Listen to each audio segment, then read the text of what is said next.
ఈరోజు సోరకాయ కూర కోసము నేను సోరకాయలో ఉప్పు, పసుపు వేసి నానబెట్టానండి. బట్ అలా పిండిన దాంతో నాకు ఈరోజు ఈ వాటర్ అవసరం లేదనమాట. బట్ ఎందుకు వేస్ట్ చేయడం అని చెప్పి నేను దాంతో రసం చేశానండి. సో, రసం కోసము నేను రసం పౌడర్ కూడా ఇంట్లోనే ప్రిపేర్ చేసుకుంటాను. చాలా అప్పటికప్పుడే చేసుకుంటానండి. చాలా బావుంటది. సో, ఇందాక చూపించినట్లు జీలకర్ర, మెంతులు, ధనియాలు వేసి మనము బాగా దంచుకోవాలి. అలాగే కొంచెం ఎండుమిర్చి, ఒక ఎండుమిర్చి అయితే సరిపోతుందండి. ఆ ఘాటే బాగుంటుంది.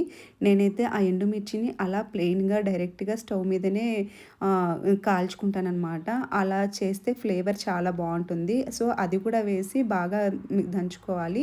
సో, ఇంకా నేను అన్నీ కూడా ఇందులో వేసేసానండి. పసుపు, అలాగే కొంచెము డెసికేటెడ్ కోకోనట్ ఉంటే ఒక స్పూన్ తీసుకున్నాను. అలాగే ఒక స్పూను రాళ్ళుప్పు కూడా తీసుకొని మళ్ళీ ఒకసారి అంతా మిక్స్ చేసుకున్నానండి. ఇంతే.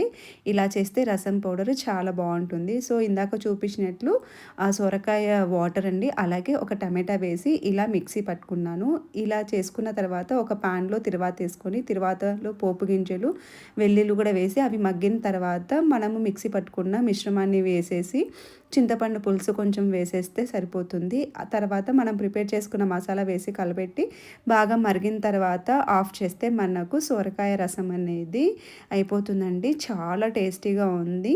ఒకసారి ట్రై చేయండి. నాకైతే చాలా బాగా అనిపించింది. సో, ఇది కనుక నచ్చినట్లయితే లైక్ చేసి, షేర్ చేసి, సబ్స్క్రైబ్ చేసుకోండి. Thank you so much.